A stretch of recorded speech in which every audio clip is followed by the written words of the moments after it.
अक्षय क्षय नहीं जार जे ब्रह्म परम ईश्वर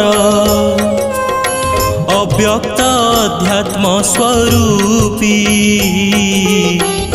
परम जोग बले व्यापी एणु जे अति दूरे रहे अत्यंत सूक्ष्म सूक्ष्म होए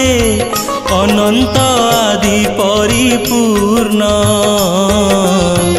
से हरि रखु मो जीवन